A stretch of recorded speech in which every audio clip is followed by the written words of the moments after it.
Boa tarde a todos. Estamos ao vivo, falando direto de Lisboa, capital de Portugal, numa conexão global com Vale do Silício, nos Estados Unidos, com São Paulo, no Brasil. Nosso entrevistado de hoje é o João Borga, é o presidente da Startup Portugal. O João Borga já foi assessor do ministro da Economia. O João Borga tem uma larga experiência nesse relacionamento com as startups e com os empresários estrangeiros que vivem e têm negócios em Portugal. E o João vai responder também as perguntas do sócio da Startse no Vale do Silício, que é o Philippe Lamonier, e também do sócio fundador da Startse, que está lá em São Paulo, Júnior Bornelli. João, muito obrigado pela sua disponibilidade de falar com a gente por um tempo mais longo hoje, no meio de tanta coisa acontecendo aqui em Portugal, mas a nossa pergunta é direta. E agora Portugal? João, Portugal conseguiu internacionalizar, reter talentos, atrair investimentos. Vai conseguir manter esses investimentos e talentos depois da crise? Isso é um pouco de futurologia, quer dizer, todos nós sabemos o que é que estamos a passar, todos nós estamos em casa devido a esta crise de saúde que toda a gente pensa que se vai tornar uma crise económica, mas ninguém tem a certeza do que é que vai acontecer. Aquilo que eu vos posso garantir é que somos uma comunidade e uma sociedade resiliente. Quando a crise apertou há uns anos atrás, em 2008 e depois em 2011, foi as alturas em que a comunidade se juntou mais, se tornou mais coesa e capaz de produzir projetos de muita qualidade. Portanto, eu tenho muita confiança de que, qualquer que seja dos cenários, temos um grupo de pessoas, um grupo de empresas, de instituições que vão lutar pelo sucesso do dia-a-dia das suas iniciativas. Felipe. Bom dia, pessoal de Portugal, que eu tenho um carinho, pessoal que tem um carinho muito grande, uma admiração. Eu sou brasileiro, moro no Vale do Silício, mas português de carteirinha, adoro a hospitalidade, o país português. Então, sempre, pelo menos uma vez por ano, a gente tem alguns programas, né, que a gente faz da Startse em Portugal, principalmente na época do Web Summit, justamente para mostrar as oportunidades do ecossistema empreendedor português, né, quando a gente está falando de inovação e empreendedorismo em startups. Eu acho que o cenário hoje, né, eu estou muito empolgado para ver como Portugal vai sair dessa crise, e é um dos países que eu estou apostando bastante bastante as fichas, porque essa transformação que Portugal vem fazendo nos últimos anos, né, justamente atraindo de volta os talentos que foram para fora, investindo nesse ecossistema de inovação, para provocar justamente essa transformação que está provocando, não só no ecossistema, não só na área de indústria de tecnologia, mas no país inteiro. Eu queria justamente perguntar para o João, né, que é um dos líderes, grandes agentes provocadores desse movimento, o que na visão do João, como Portugal vai ficar atrativo, na visão do João, Portugal vai ficar atrativo, o que vai ficar atrativo para Portugal, para as pessoas que estão de fora, né, seja do Vale do Silício, seja do Brasil, seja de outros lugares da Europa e outros lugares do mundo, o que nesse momento vai ficar atrativo em Portugal para as pessoas que estão de fora consigam enxergar as oportunidades pós-crise em Portugal? É assim, em primeiro, acho que me esqueci de agradecer ao convite para estar aqui hoje, portanto, agradecer-vos imenso a oportunidade de falar para a vossa comunidade e desejar também boa saúde, fiquem em casa e essas coisas todas que hoje em dia passam.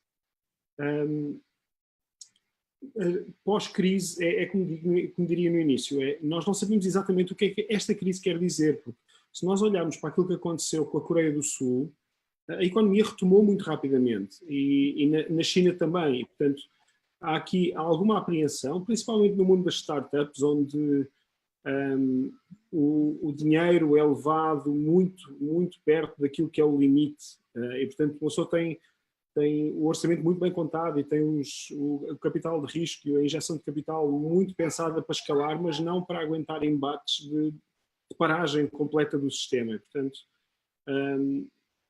nós não sabemos o que é que vai acontecer e estamos na expectativa. Dito isto, eu acho que há coisas que Portugal tem que são únicas. Uma delas é aquilo que temos estado a ver, que é a capacidade da mobilização do país inteiro para entrar em lockdown, em quarentena imediato, e foi bastaram uns dias para a sociedade civil se organizar e recuperar.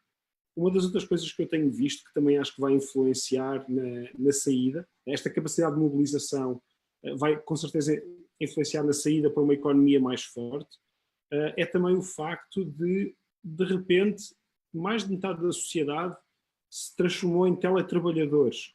E, portanto, isto é uma alteração de paradigma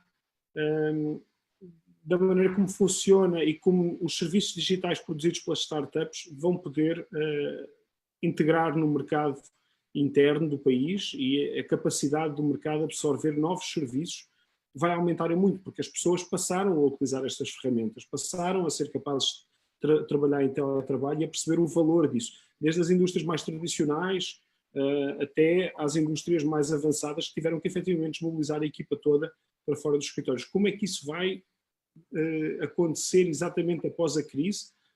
Depende muito de todos nós, depende muito de quanto nós quisermos vender serviços e de quanto nós quisermos optimizar. Uma coisa que aconteceu no passado em Portugal, eu acho que isto é importante para aquilo que serão as vantagens do nosso país, foi que quando nós tivemos a crise, foi na altura em que as startups tiveram mais sucesso. As startups, por natureza, desenvolvem soluções para reduzir os custos, para simplificar a vida das pessoas, para trazer para a indústria, para a economia, formas mais rápidas e simples de fazer as coisas, com vantagem económica para todas as partes. Numa situação em que nós enfrentamos uma crise muito rápida, aquilo a que eu assisto é que são as startups que oferecem essas soluções o mais rapidamente possível para o mercado. E eu vejo gente a fazer já pivôs ao modelo de negócio e a adaptar-se àquilo que está neste momento de cima da mesa, porque sabem que só assim é que vão sobreviver. E, portanto, isso é uma característica da nossa comunidade e dos ecossistemas de startup em geral, mas da nossa comunidade garantidamente. Para além disso, há uma atenção especial por parte das instituições bancárias, do governo, dos investidores, para que esta não é uma situação normal. E, portanto, eu acho que no pós-crise nós vamos, de uma forma ou outra, ver muito apoio que não estava até agora no mercado. E isso é muito importante. É muito importante porque garante às pessoas que estão à frente dos projetos que este é um momento difícil, mas que há uma luz do outro lado, que eventualmente vamos sair desta situação, que isto não é eterno, vai demorar 1 mês, 2 meses máximo, e do outro lado avizinha-se um mercado novo para explorar, com atores diferentes, com formas diferentes de abordar o mercado, e isso é muito positivo. Dito isto, temos um país que é amigo de quem vem de fora, sempre fomos o nosso melhor quando tivemos as fronteiras e o país aberto. Acabámos todas as pessoas que estavam em processo de legalização em Portugal, que eram imigrantes ou que estavam cá com residências, resolvemos o problema delas todas de uma só vez, para garantir que tivessem acesso a todos os cuidados de saúde que necessitassem e pudessem reportar tudo aquilo que, sem receio nenhum do seu processo ser tratado de forma errada. Temos tido o cuidado de garantir que há soluções para as pessoas que não têm tanta sorte como nós, como a maior parte de nós, de ter condições para suportar esta crise. Portanto, há muito apoio social a ser integrado e a trazer as pessoas para dentro, e não temos medo de dizer que esta é uma crise sanitária, uma crise de saúde, e portanto vamos parar o país, porque a economia nós conseguimos recuperá-la. A economia já o recuperámos várias vezes. As vidas das pessoas nós nunca vamos conseguir recuperar. Isso não é uma coisa que se resolva. E portanto, com isto na mão, vamos transformar aquilo que é o nosso dia-a-dia, mas olhando sempre para o futuro com medidas e com apoios para trazer as pessoas. Há muitas coisas a serem preparadas, nomeadamente o e-residency, que vai permitir a qualquer pessoa em qualquer lado do mundo criar uma empresa em Portugal, até os programas que temos neste momento para atrair startups, como o Startup Visa e outros programas. Portanto, acho que há uma boa capacidade para sairmos daqui com muitas ofertas para quem quiser trabalhar connosco ou vir trabalhar em Portugal. Vamos direto a São Paulo, então, com o Júnior Bornelli. Júnior. Bom, pessoal, prazer falar com vocês. Assim como o Felipe, estive em Portugal recentemente para o Web Summit, visitamos vários lugares aí em Portugal, conhecemos bastante um pouquinho desse ecossistema todo, de todo o bom trabalho, João, que vocês têm feito aí. E aqui, João, a gente está vendo um cenário, como você falou, previsões para o futuro agora são muito difíceis, ninguém sabe o que vai acontecer, então é o estudo mesmo de futurologia, mas eu quero focar no que está acontecendo agora, que a gente já consegue perceber. Tem uma frase muito famosa de um ex-presidente brasileiro aqui, o Juscelino Kubitschek, que fala que no governo dele ele queria fazer 50 anos em 5. E o que o coronavírus, essa crise toda, está fazendo com as empresas é ter que fazer 50 anos em 5 meses, 5 dias, muito rapidamente. Então, coisas que levariam um bom tempo para acontecer estão acontecendo muito rápido. Exemplos aqui no Brasil, há muito tempo a gente já tem tecnologia para fazer telemedicina, mas o governo não autorizava, e de uma hora para outra autorizou e está todo mundo fazendo. Então, coisas que a gente acelerou o processo de inovação, e isso é positivo. Por outro lado, a gente está vendo empresas passando por grandes dificuldades. Eu falei agora de manhã com o Florian, que é fundador de Zaloft, que é um dos unicórnios aqui brasileiros. Então, empresas de pequeno porte, de grande porte, estão tendo dificuldades de se adaptar a essa nova realidade. Como em Portugal vocês estão vendo, primeiro, as oportunidades de se digitalizar muito rápido, como isso vai trazer coisas boas, e, ao mesmo tempo, enfrentar esse período de curto prazo que vai apertar o caixa das empresas, que vai dificultar os próximos meses. Como é que vocês estão vendo esse movimento, olhando curto e longo prazo? Pronto. É assim, vou começar primeiro a dizer que a cidade é maravilhosa. Adoro a sua cidade. A minha irmã viveu aí durante 1 ano e meio e tive a oportunidade de visitar várias vezes por tempo, portanto, adoro São Paulo. Tenho muitas saudades e tenho que voltar em breve. Pensar nisso. Aquilo que nós estamos a ver em curto prazo é isso, ou seja, modelos de negócio que eram levados muito à linha, empresas que não tinham liquidez por demanda e que é normal nas startups, estão neste momento a passar alguma dificuldade. Temos também visto, o setor do turismo é muito forte em Portugal, não sei se têm noção, mas representa uma fatia grande daquilo que é a inovação produzida no país e daquilo que é a economia. Como é compreensível, o turismo está parado e é previsível que esteja parado durante alguns meses. Vamos ver como corre este verão. Temos estado a trabalhar no curto prazo para que haja, e principalmente o governo tem lançado iniciativas para que haja liquidez, ou seja, permitir a que os empresários tenham modelos de negócio que são viáveis e que estão comprovadamente viabilizados, mas isso é uma decisão deles sempre, recorrerem a linhas de crédito com garantia do Estado para poderem ir levantar liquidez.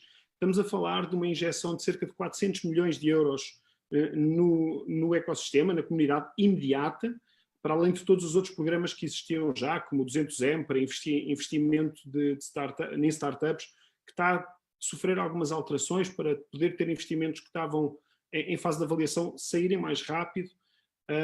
Temos também estado a ver algumas outras linhas com garantias mútuas, particularmente para o turismo, que permitem aos empresários ir buscar alguma liquidez imediata sem ser com garantias, ou seja, podem ir buscar diretamente e devolver mais à frente, ou caso comprovem que tiveram danos irreversíveis que possa ser perdoada.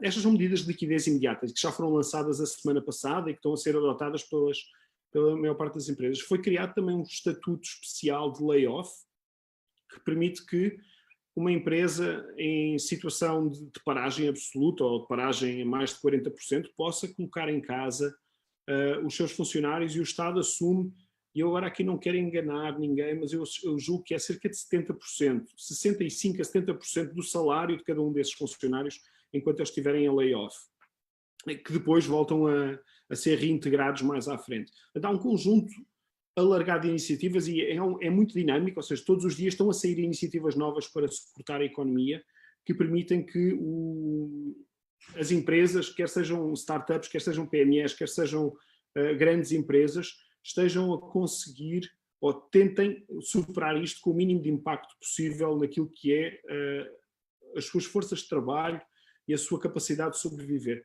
Preocupa-nos de alguma forma que haja perca de empregos, porque perder empregos, as pessoas dispensarem as suas equipas é relativamente fácil, é uma medida rápida de tomar, mas é uma medida que tem impacto a longo termo, porque depois recuperar um programador, recuperar um bom marketeer digital, recuperar estes quadros, depois é mais difícil. A seguir, eles com certeza resolveram as suas vidas e há todo um capital que foi investido em termos de conhecimento com estas pessoas que se perde, que que demora depois a voltar a adquirir. E, portanto, é uma preocupação grande a retenção dos postos de trabalho para que depois a economia volte a arrancar daqui a 3, 4, 5 semanas de uma forma natural. João, eu vou pedir licença, esse assunto da macroeconomia é muito importante, porque é isso, né? A manutenção de emprego é o assunto que atinge diretamente a vida e o drama das pessoas no mundo inteiro, e num país como Portugal, que viveu uma crise em 2005 importante, uma crise em 2008 importante, isso é muito sensível, sem dúvida nenhuma. Mas vou pedir licença para sair um pouco da macroeconomia e trazer para a microeconomia e as pequenas ideias que podem se tornar grandes soluções, inclusive na geração de empregos e reaquecimento de alguns setores. Eu sei que a Startup Portugal se juntou a várias outras plataformas de startups, aceleradoras e incubadoras para juntas lançarem programas de criatividade e também para buscar soluções para esse momento de crise. Há outras iniciativas também em Portugal, mas aqui, talvez pela característica do país, tanto você já comentou no começo, tanto por se unir diante da crise, então, ser um país também menor que o Brasil, conseguiu fazer alguma ação unida. E a pergunta que eu faço é, já tem alguma boa ideia, já tem alguma boa história, já tem alguma coisa saindo?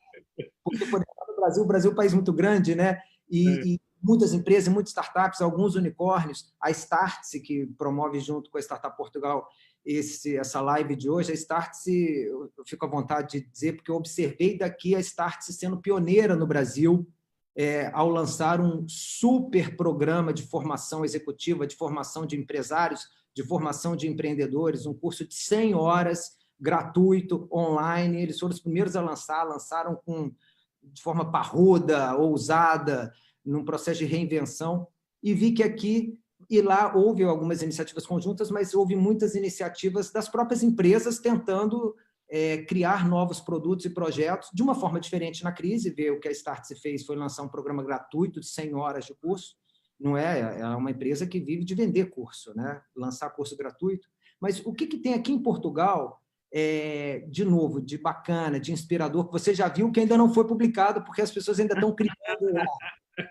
Você está aqui, né, aqui assim um furo, não é? Mais ou menos isso. Então, é assim, o que é que eu tenho visto que seja... Primeiro contextualizar, nós desde que isto nos começou a atingir e que nós começámos um bocadinho antes dos primeiros casos terem aparecido, quando começámos a ver que Itália, o que estava a acontecer em Itália, o que estava a acontecer em Espanha, rapidamente as pessoas se aperceberam que não tinha como, ia acontecer aqui também, portanto, e a comunidade começou-se a organizar.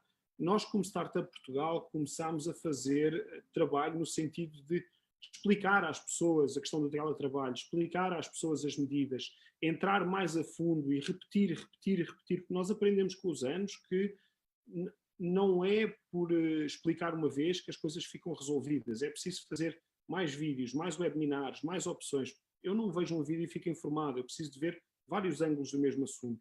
E, portanto, há inúmeras iniciativas a explicar como obter fundos, como falar com investidores, como apresentar a empresa. Eu sei que são assuntos que já estão bastante batidos, mas vale a pena nesta altura em que toda a gente tem mais tempo para assistir a conteúdo, tem mais tempo para estar em casa, para cair outra vez em cima disto. Para além disso, nós integramos, a nossa comunidade nasceu um movimento chamado Tech for Covid-19, e o For é um 4 mesmo, no qual se juntaram inicialmente 150 startups e depois juntaram cerca de 2.000 developers, programadores, e hoje em dia são mais de 6.500 voluntários.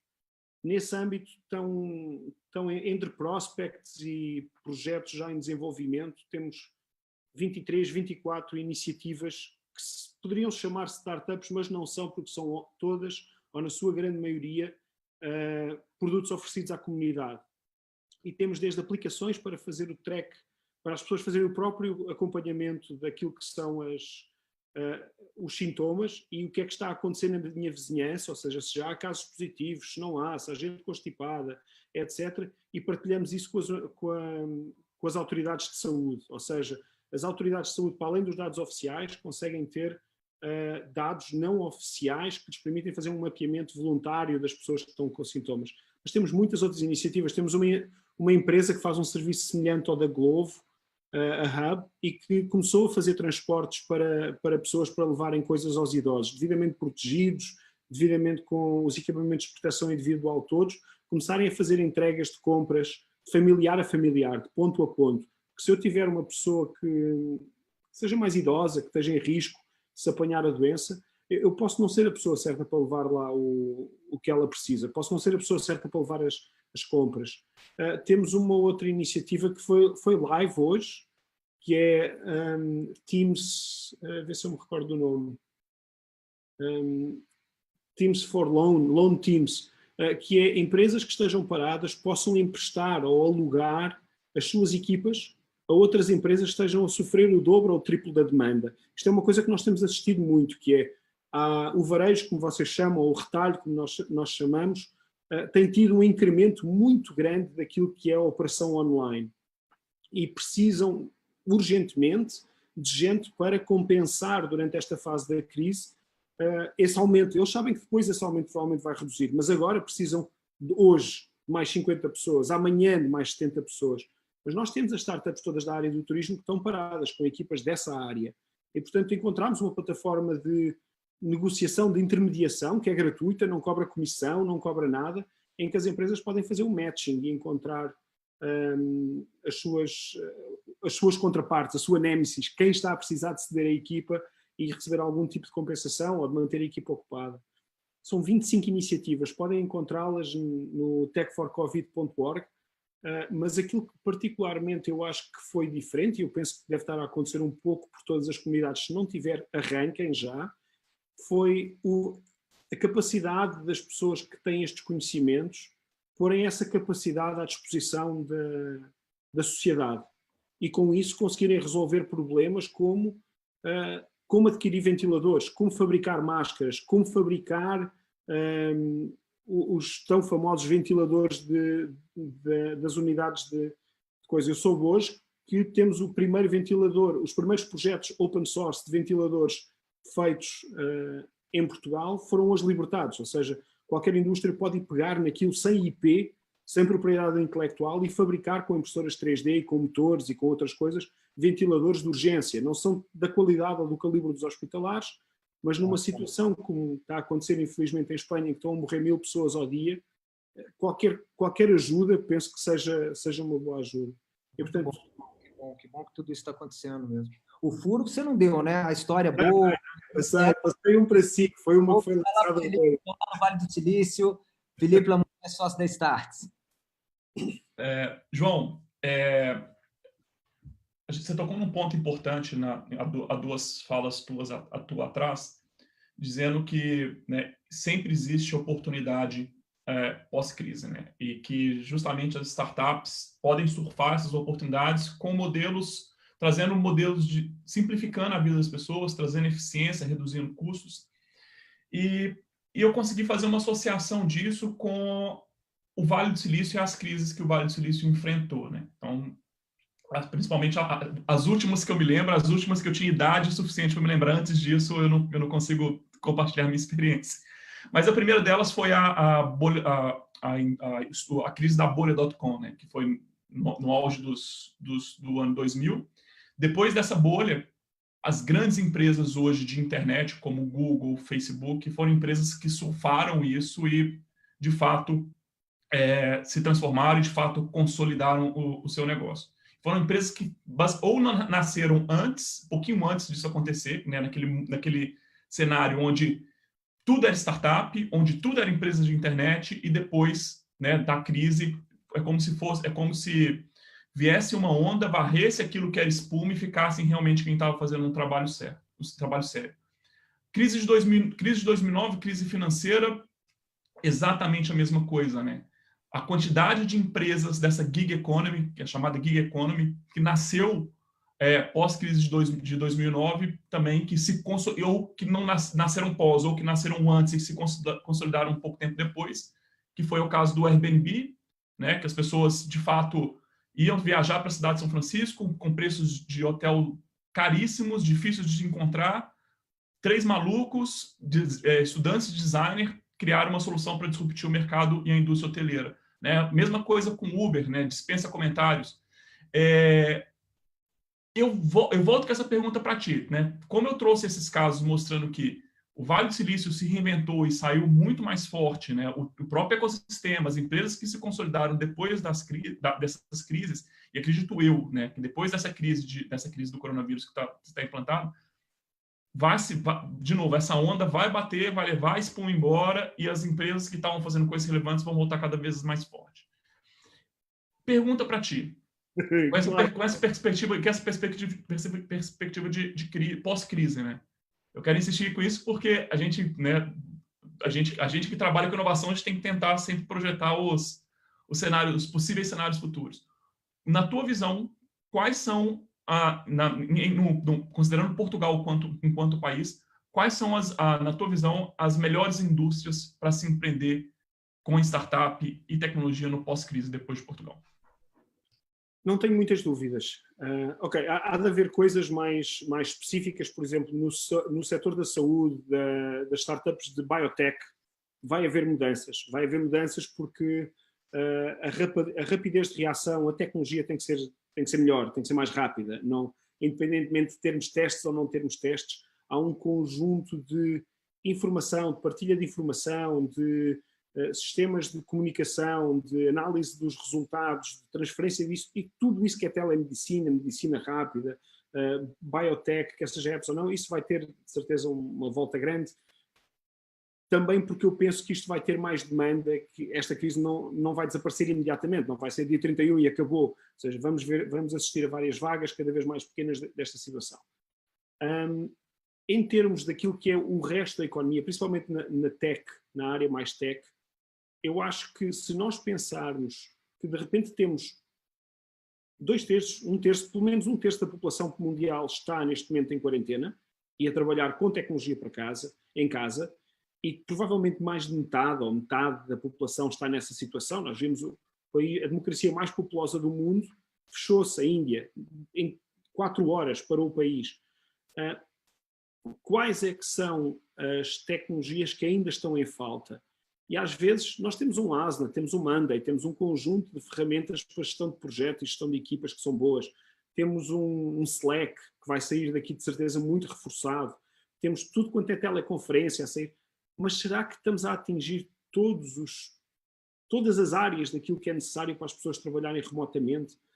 Eu acho que tudo aquilo que tiver a ver com trabalho remoto, com capacidade de gestão de projeto à distância, com métricas, monitorização, indicadores, todos esses setores da atividade vão sofrer uma injeção de clientes, uma injeção de capital e uma luta pela primazia. Eu vejo perfeitamente o Slack, que já era conhecido, era uma plataforma conhecida, a ultrapassar muito rapidamente muitas outras plataformas que estavam presentes na comunidade. Eu não sei o que é que está a acontecer no Brasil, mas em Portugal aquilo que era uma plataforma que era vista com alguma desconfiança por muita gente, de repente tornou-se a parte central de muita indústria tradicional. Quando as pessoas foram enviadas para casa, precisavam de um canal de comunicação que fosse organizado, rastreável, que tivesse ferramentas, e o Slack tinha tudo isso, e portanto foi um rastilho, ardeu assim de repente toda a gente sabe o que é um Slack. Temos um Zoom, que é óbvio que está a crescer, mas também já vemos algum. Eu desde que isto começou há 2 semanas, não tive uma única Skype call. Nenhuma. Não sei se é a experiência, se é igual para todos, mas eu não tive Skypes. Eu tive Zoom, tive Teams, tive Hangouts, tive N ferramentas novas que eu não conhecia ainda, mas algumas destas maiores vão sofrer e vão desaparecer porque não estão na moda de cima. Mas, essencialmente, da minha aposta seria tudo que são ferramentas ligadas ao teletrabalho e à optimização produtiva por via digital das equipas vão sofrer um aumento grande, porque até os gestores das empresas, quem está a coordenar empresas, conseguiu perceber que as empresas ou são mais produtivas ou menos produtivas e conseguem melhorar a partir daí. Já não vai ter receio de ter teletrabalho como tinha anteriormente. Não conseguir controlar a equipa, ou não conseguir manter a produtividade, ou não conseguir, de alguma forma, ter a unidade e cultura da empresa. Passou por isto e percebe como isto pode ser um benefício para as suas empresas e para as suas startups. Isso é interessante, esse comentário que você trouxe, João, porque eu estava, no meio tempo, enquanto você estava explicando aqui, eu estava matutando, né, não sei se a palavra matutando em português de Portugal ela existe. eu tava aqui justamente pensando e entendendo, né? Olha para você ver como são as coisas. O WeWork, né? A grande empresa de coworking, ela foi fundada em 2010, um ano depois da crise imobiliária nos Estados Unidos. Por quê? Porque ficou caro ter escritório, porque as pessoas agora, e nesse conceito de gig economy, de economia compartilhada, as pessoas compartilhando espaços, compartilhando custos. E o WeWork, ele foi um sucesso até muito pouco tempo antes da crise. Até muito pouco. E esse conceito de coworking também. Até muito pouco tempo. O que acontece agora, né, uma notícia relativamente nova, acabou de sair agora no TechCrunch, o SoftBank, que é um dos maiores investidores do WeWork, né, um dos grandes fundos de investimento de venture capital do mundo, anunciou que não vai realizar a opção de compra de 3 bilhões de dólares de ações. Ou seja, isso é uma notícia que era a notícia que faltava para dizimar para sempre o WeWork da história do empreendedorismo, da história da inovação, da história provavelmente da disrupção no mercado de real estate, né, no mercado imobiliário e no mercado de escritórios. Então, é muito interessante ver isso, por quê? Porque, de fato, aquele comportamento que existia antes das empresas terem escritórios privados, né, no passado, que foi disruptido pelo modelo de coworking do WeWork, né, que era justamente esses espaços compartilhados, nitidamente, depois dessa crise, muito em função também do que está se mostrando no WeWork agora, a expectativa é que as empresas se adaptem e que, nesse contexto, as pessoas tendem a trabalhar de uma maneira remota, né? E empresas que eram antes dessa crise não tão relevantes globalmente, como Slack e Zoom, agora acabam se tornando empresas relevantes, né? Talvez o nosso escritório de trabalho no futuro seja dentro do Slack, seja dentro do Zoom. É interessante esse comentário, essa observação que você trouxe. E é interessante ver outra coisa, Filipe. É o seguinte, que é, se eu não sei qual é o peso que cada empresa tem no seu balance sheet em termos de custo de escritório. Depende muito do sítio onde estiverem e depende muito do que é que compõe o seu RH. Mas, de uma forma geral, as startups têm entre 60% a 80% dos seus custos são recursos humanos. Os outros 20% são outras coisas. Se nós conseguimos olhar para aquilo que é o espaço de escritório, conseguimos tirar aí mais, não estou a dizer eliminar, eu como gestor de uma startup, eu como CEO de uma startup, se eu conseguir reduzir o meu espaço por 1/3, eu consigo poupar para ter mais 2, 3, 4, 5 RHs que podem estar a trabalhar, e as minhas secretárias, eu posso ter mesmo as pessoas dentro do escritório, mas pode ser uma questão perfeitamente hot desk, que é um conceito que existia há uns anos atrás, que era ninguém é dono de uma secretária, mas as secretárias estão disponíveis para quem quiser vir trabalhar naquele dia, e as secretárias têm que ser deixadas limpas ao final do dia e preparadas. Eu consigo preparar um escritório mais bonito, mais interessante, permite às minhas pessoas virem trabalhar ao escritório nos dias em que precisam de vir trabalhar ao escritório e pouparem dinheiro em deslocações e ganharem qualidade de vida ficando nos sítios onde estão. Isto tem impacto não só na empresa, mas na comunidade que envolve o sítio onde a pessoa vive, porque eu passo a comprar perto, passo a estar mais tempo na minha comunidade. É uma alteração com mais implicações do que aquelas que à partida nós pensamos que isto pode trazer. Espero que isso seja uma alteração suave e que não seja uma alteração disruptiva, porque as notícias do WeWork são tristes e há muitas startups e muita gente a trabalhar à volta de coworking spaces, desde as pessoas que estão em artes criativas e design, etc. E, portanto, espero que isto seja uma coisa progressiva no qual haja espaço para todos e se adaptem. Mas, como disseste, estas crises às vezes batem à porta de certos setores e não avisam. Júnior? Não muda aqui o meu microfone. Ô, João, tô notando várias coisas aqui da conversa da sua com o Filipe para pegar aqui uma visão ampla disso tudo. A gente falou ali atrás, o Filipe falou do WeWork, da mudança dos coworks, né? As pessoas sendo obrigadas a trabalhar em casa vão perceber que talvez não precisem de escritórios tão grandes. Os alunos, as crianças estudando em casa, talvez criem um novo padrão para a educação, talvez não se precise ir à escola todos os dias. Sabe quem é que eu acho que vai ganhar muito com isso? São as educadoras. Eu fiquei a achar que a educadora devia ser a pessoa mais bem paga do mercado. E eu fiz uma aula essa semana com uma modelo brasileira, empresária desse mercado de moda, e ela me falou que as grandes marcas de luxo também vão ter um impacto muito grande, porque as pessoas não têm onde usar hoje, nessa situação que a gente está, não tem onde usar e mostrar as suas roupas de luxo, as bolsas e tudo mais.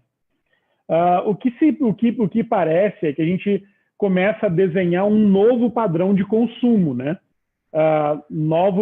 As pessoas vão consumir coisas de um jeito diferente, elas vão ter padrões sociais diferentes, formas de se relacionar diferentes. Restaurantes aqui no Brasil, que até então eram restaurantes de alto padrão, que não faziam serviço de delivery, estão tendo que fazer, tem que fazer para sobreviver. Então é um novo padrão de trabalho, um novo padrão de consumo. Portugal, nos últimos anos, se fortaleceu muito pelo turismo, pelo Web Summit, o apoio às startups, incentivo ao empreendedorismo. Então, essas coisas ajudaram Portugal a superar, talvez, as últimas crises. Diante desse cenário todo de mudança de comportamento e do que Portugal investiu para sair da crise, né, turismo, Web Summit, startups, enfim, como fica esse futuro? Será que ainda segue nessa direção? Portugal vai ter que se reinventar de novo? O que você imagina para os próximos meses? É assim, eu pessoalmente estou relativamente confiante que isto é uma crise e que do outro lado vai estar um mercado. As nossas praias não ficaram sem sol. A areia continua a ser linda e impecável como a do Rio, não há diferença. E isso na Europa é um fator diferenciador. Continuamos a ser o segundo país mais pacífico do mundo. Não há tiro, não há roubo, há muito pouco, é irrisório.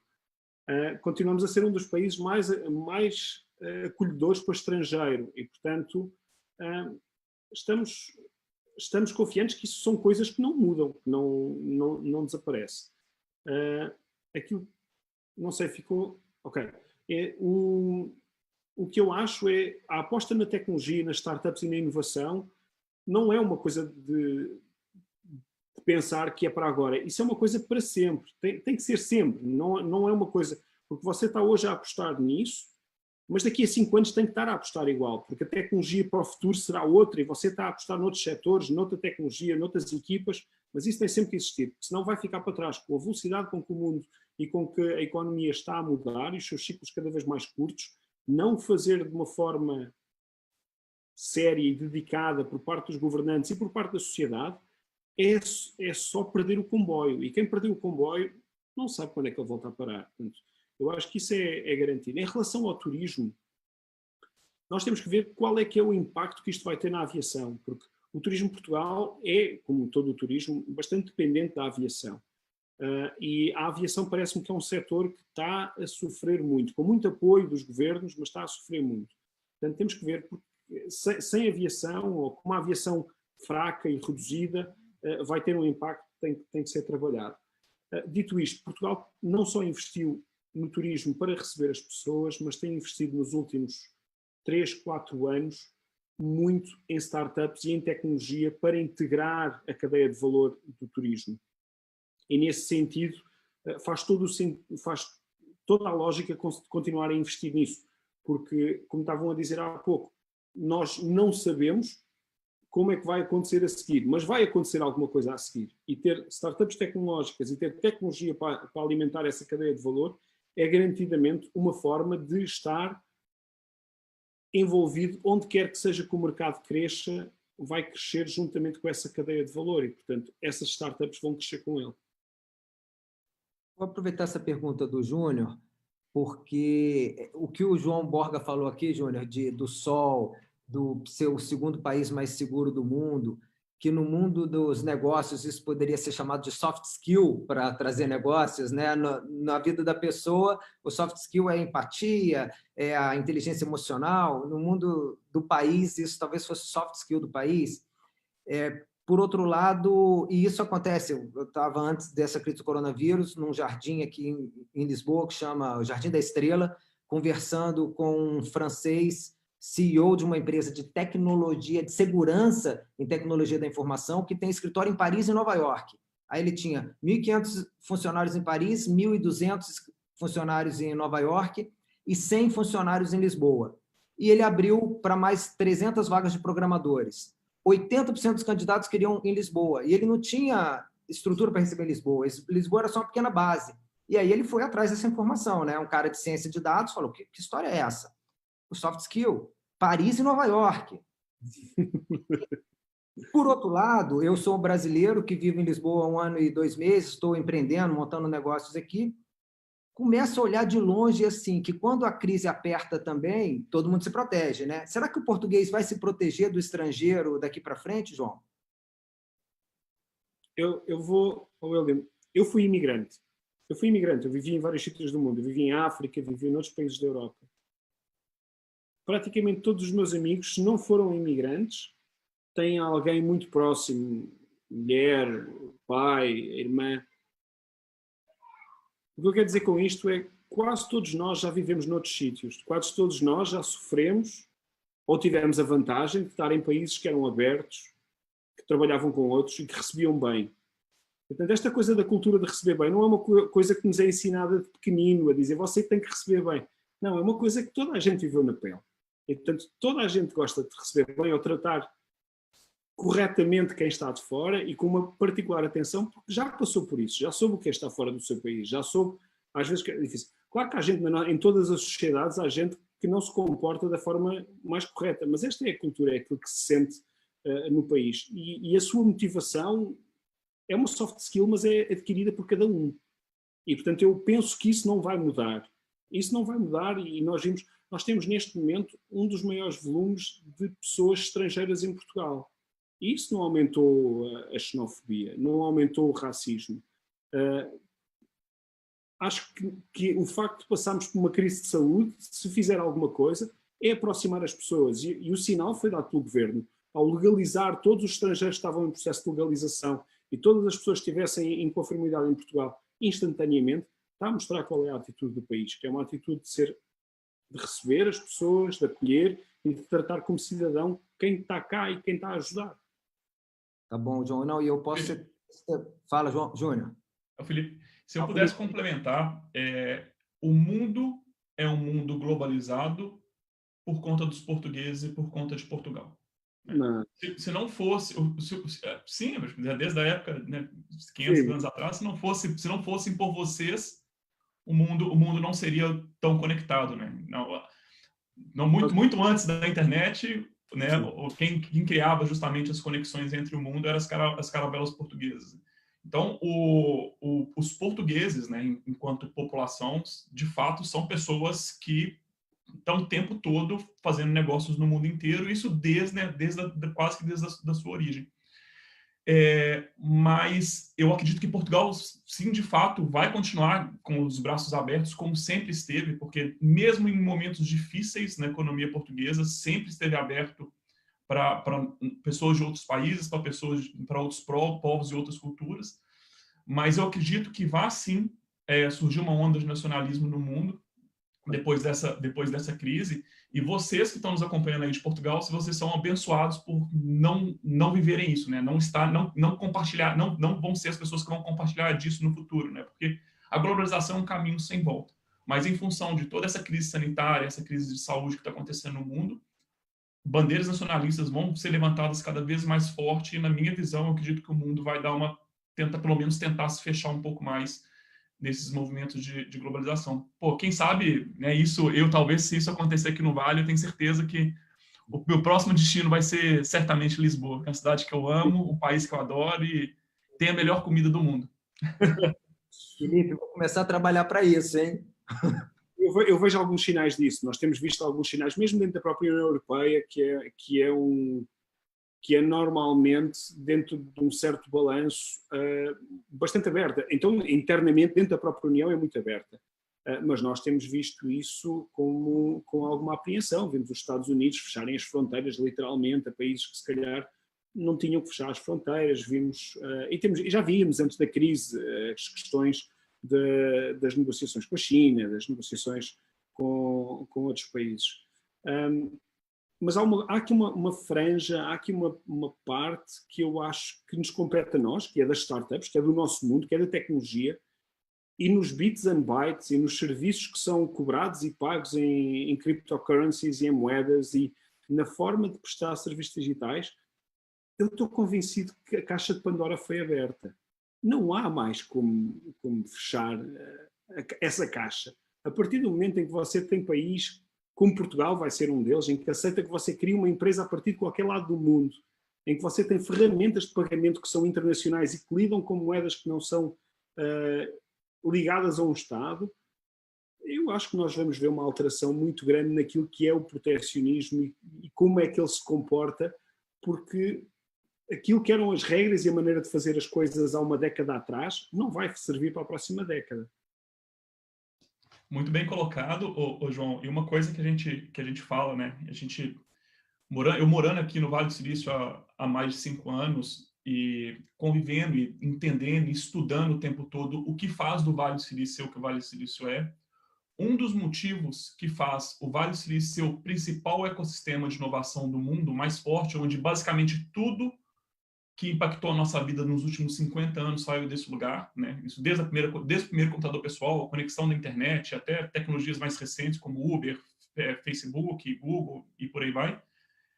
Um dos grandes fatores é a diversidade, né? Mais de 50% das pessoas que estão no Vale do Silício não nasceram nos Estados Unidos. São pessoas que, na hora que colocam um problema na mesa, você tem um chinês que vai dar a visão dele sobre como aquilo deveria funcionar. Você tem um indiano que vai falar que, poxa, se a usabilidade daquele produto não for daquela forma, não vai funcionar. Então, nesse momento, na hora que você traz visões diferentes, pessoas com perspectivas diferentes, com culturas diferentes, com visões de mundo diferentes, a única maneira de conseguir construir um produto global é justamente colocando todas essas players na mesa. E Portugal faz isso muito bem. Mais de 70%, eu não sei, eu vou pedir para o João confirmar esse dado, mas posso estar errado nos números, mas mais de 70% das pessoas hoje que estão empreendendo em Portugal são de fora, né? São de fora de Portugal. Eu não sei se o número é 70, eu peço até o João, eu peço perdão para você se eu estiver trazendo alguma informação errada também, porque são tantos números todos os dias que a gente acaba não conseguindo recordar. Mas eu sei que boa parte das pessoas que estão empreendendo em Portugal são pessoas de fora de Portugal, e isso é lindo, isso é muito bonito. E quando eu vi isso, eu disse, é nesse momento que eu acredito que Portugal vai conseguir se diferenciar dos outros ecossistemas do mundo. Filipe, eu não sei confirmar o número ou não, eu não tenho essa estatística comigo, mas sei que há muita gente que é de fora. Muita gente que é de fora. E não são só os CEOs, ou seja, não é só fundador que é de fora, é também developers, é também marketeers, e isso para nós é muito bom, e confirmo completamente isso que estás a dizer, que não há... Eu acredito que no Brasil haja mais gente do que há em Portugal, pela nação que é, pelo país que é, mas, por exemplo, nos países europeus não é muito normal você ter uma pessoa que sabe lidar com um pipeline de 40 milhões de clientes, ter uma pessoa que sabe lidar com um pipeline de 100 milhões de clientes. E nós, essas pessoas, tivemos que as ir buscar fora e treiná-las cá e passar o conhecimento para mais pessoas cá. E essa é a única maneira de você conseguir adquirir isso, porque são poucos os sítios no mundo, Silicon Valley é um deles, mas o Vale do Silício, como você diz, é um deles, mas há poucos outros sítios onde se consigam ir buscar pessoas boas que percebam disto. Portanto, se nós queremos ter esse tipo de ambição para as nossas startups, então temos que ser capazes de acolher e tratar bem e de reter esse tipo de talento. Se não o fizermos, se uma pessoa se torna protecionista. Eu, por exemplo, eu vivi no Reino Unido durante 3 anos e acompanho com alguma tristeza aquilo que os ingleses escolheram democraticamente, obviamente, para o destino da nação deles. E temos recebido cá grandes empresas internacionais e outras britânicas de origem a mudarem-se para cá porque as equipas deles não se sentem confortáveis na rua, não se sentem confortáveis com aquilo que ouvem, que são acusados, as coisas que acontecem. E isso é uma maneira que eu tenho pena pelo Reino Unido, gosto por ser português, mas tenho pena pelo Reino Unido e por aquela sociedade, por eles estarem a perder de uma forma quase silenciosa aquilo que era uma das suas maiores capacidades, que era de atrair gente de todo o mundo para produzir produtos de espetacular qualidade e de ambição global. E, portanto, acho que sim, acho que o facto de termos neste momento quase todas as equipas têm estrangeiros. A minha própria equipa é formada mais de 50% por pessoas de outros sítios ou que nasceram noutros sítios e, portanto, acho que isso é altamente louvável. A gente está chegando já quase ao fim dessa nossa entrevista. Quero fechar com o Júnior, lá de São Paulo. Júnior Bornelli, contigo. João, eu acho que a gente conseguiu trazer um panorama aqui legal sobre o que Portugal fez, o que está fazendo, falar um pouco de futuro sem fazer essas previsões futuristas e que não fazem muito sentido nesse momento. Aqui no Brasil, que a gente tem percebido um movimento muito grande dos próprios empreendedores, empresários, de se unir para ajudar aqueles que têm menos condição, aqueles que estão numa situação mais desfavorável. Desde grandes empresas como Ambev, grandes bancos, empresas de tecnologia, se reunindo para fazer não só doações para hospitais ou material hospitalar, mas para ajudar pequenas empresas. Então, por exemplo, o iFood, não sei se você conhece o iFood aqui no Brasil. O iFood, aplicativo de delivery, criou um fundo... É o Globo português. Sim. Criou um fundo de 3 milhões de reais para subsidiar, para pagar os motoqueiros enquanto eles não podem trabalhar. Então, está criando uma série de insumos, né, para ajudar. Como está essa corrente aí em Portugal, essa corrente de união, de auxílio, o clima positivo? Como é que vocês estão lidando com isso? Olha, é assim, algumas das coisas que nós temos visto foi algumas das empresas que tinham corporates, assim como está a dizer, como a Ambev, como a iFood, que tinham programas de aceleração ou concursos de empreendedorismo pensados e teriam uma calendarização própria, anteciparam a sua calendarização para lançá-los agora. Ou seja, aquelas pequenas bolsas, os pequenos investimentos resultantes de concurso de empreendedorismo, nós temos visto sair alguns agora quase como se fossem o momento certo para salvar as melhores startups de cada setor e intervir agora, porque se estiverem à procura de eleger as melhores startups daqui a 6 meses, se calhar uma das melhores startups já não está lá. E, portanto, isso é um sinal muito, muito importante para o ecossistema e uma oportunidade de ganhar, se calhar, 10 mil euros ou 20 mil euros, que permitem ter um runway de mais 3 ou 4 meses para estas startups para conseguirem chegar ao outro lado desta situação. Temos visto também, aquele movimento que eu falei há pouco, é um movimento muito grande, com muita gente e com muitas empresas a injetarem dinheiro para lá, que junta 150 startups e scale-ups das maiores, o techforcovid.org, e lá temos visto também muitas doações. Ainda ontem uma das startups que está envolvida, que é a GoParity, anunciou no grupo que tinha acabado de angriar 200 mil euros para comprar material hospitalar, para encomendar na China, material hospitalar. Outra das nossas startups, que é Plugin to China, disponibilizou os serviços deles. Eles fazem procurement de hardware na China para startups portuguesas. E, portanto, é uma equipa de logísticas e de compras que está na China permanentemente e que compra material e envia para Portugal para as nossas startups de hardware. E eles disponibilizaram a equipa toda de logística deles para as startups que estão a comprar material hospitalar e que estão a oferecer aos hospitais, mas também para o governo português, caso necessitasse, para encontrar fabricantes novos de ventiladores, de máscaras cirúrgicas, de todo o material que faz falta nesta situação de crise. E, portanto, eu tenho visto alguma coisa a acontecer. Não vi aquilo que você disse. E eu acho que isso é interessante, que é empresas juntarem-se para criarem pequenos fundos de auxílio direto a outras coisas. E, portanto, acho que vou roubar essa. Acho que essa é uma boa para roubar.